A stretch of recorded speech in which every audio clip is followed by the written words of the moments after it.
Hello friends, ನಿಮ್ಮೆಲ್ಲರಿಗೂ ನನ್ನ ಚಾನಲ್ಗೆ ಸ್ವಾಗತ.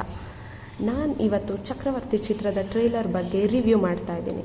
ಈಗಾಗಲೇ ಚಕ್ರವರ್ತಿ ಚಿತ್ರದ ಟ್ರೇಲರ್ ತುಂಬ ಹಿಂದೆನೇ ಬಿಡುಗಡೆ ಆಗಬೇಕಾಗಿತ್ತು. ಅದರ ಕಾರಣಾಂತರದಿಂದ ಇವತ್ತು ಯುಗಾದಿ ಹಬ್ಬದ ದಿನ ಬಿಡುಗಡೆ ಮಾಡಿದ್ದಾರೆ. ಬಿಡುಗಡೆ ಆಗಿದ್ದ ಕೆಲವೇ ಗಂಟೆಗಳಲ್ಲಿ ಈಗಾಗಲೇ ಚಿತ್ರದ ಟ್ರೇಲರ್ ಎಲ್ಲ ನೋಡಿದ್ದಾರೆ.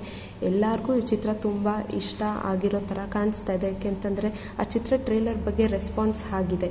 ಹಾಗಾಗಿ ತುಂಬ ಜನ ಇಷ್ಟಪಟ್ಟಿದ್ದಾರೆ ಇದನ್ನು. ಇನ್ನೇನು ಚಿತ್ರ ಏಪ್ರಿಲ್ 14ನೇ ತಾರೀಕು ಚಿತ್ರ ರಿಲೀಸ್ ಆಗ್ತಾ ಇದೆ. ದಯವಿಟ್ಟು ಎಲ್ಲರೂ ಹೋಗಿ ನೋಡಿ, ಯಾರೂ ಮಿಸ್ ಮಾಡ್ಕೊಳ್ಬೇಡಿ.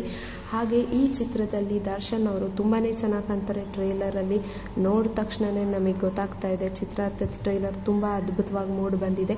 ಸೊ ಹಾಗಾಗಿ ಈ ಚಿತ್ರದ ಟ್ರೇಲರಲ್ಲಿ ಏನೇನೆಲ್ಲ ಇದೆ ಅಂತ ನಾವೀಗ ನೋಡೋಣ ಬನ್ನಿ.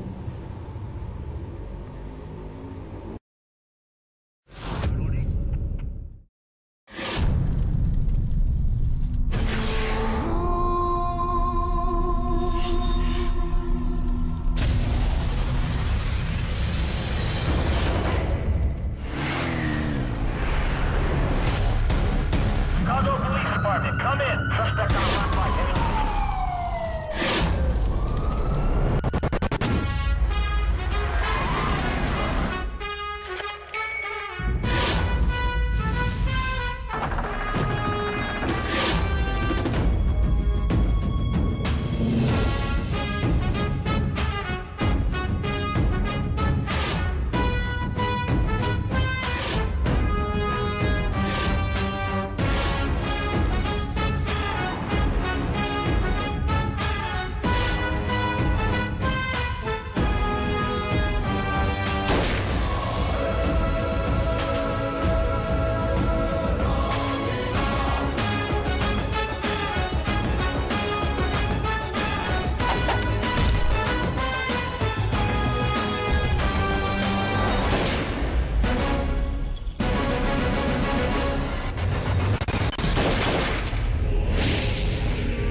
ಓಕೆ ಫ್ರೆಂಡ್ಸ್, ಈಗ ಟ್ರೇಲರ್ ನೋಡಿದ್ವಿ. ನನಗಂತೂ ಟ್ರೇಲರ್ ತುಂಬಾ ಇಷ್ಟ ಆಯಿತು. ಇದು ನೋಡ್ತಾನೆ ಗೊತ್ತಾಗ್ತಾ ಇದೆ ಇದು ಅಂಡರ್ ವರ್ಲ್ಡ್ ಡಾನ್ ಕತೆ ಅಂತ ಹೇಳಿ. ಸೊ ಡಾನ್ ರೋಲಲ್ಲಿ ದರ್ಶನ್ ಅವರು ಮಾಡಿದ್ದಾರೆ.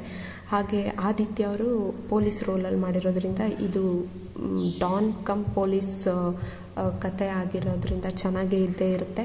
ಹಾಗಾಗಿ ಆದಿತ್ಯ ಅವರು ತುಂಬ ಚೆನ್ನಾಗಿ ಕಾಣ್ತಾ ಇದ್ದಾರೆ. ಆ್ಯಕ್ಟಿಂಗ್ ತುಂಬ ಚೆನ್ನಾಗಿ ಮಾಡಿದ್ದಾರೆ ಅಂತ ಟ್ರೇಲರಲ್ಲೇ ಗೊತ್ತಾಗ್ತಾ ಇದೆ. ದರ್ಶನ್ ಅವರು ಅವ್ರ ಆ್ಯಕ್ಟಿಂಗ್ ಚೆನ್ನಾಗಿ ಮಾಡೇ ಇರ್ತಾರೆ.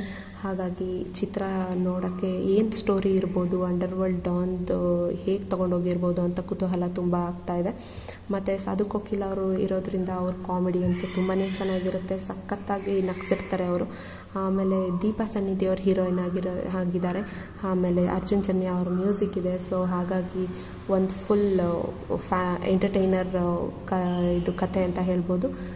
ಈ ಚಿತ್ರ ಏಪ್ರಿಲ್ 14ನೇ ತಾರೀಕು ಬಿಡುಗಡೆ ಆಗ್ತಾ ಇದೆ. ದಯವಿಟ್ಟು ಹೋಗಿ ಚಿತ್ರ ನೋಡಿ. Big thumbs up for Chakravarti.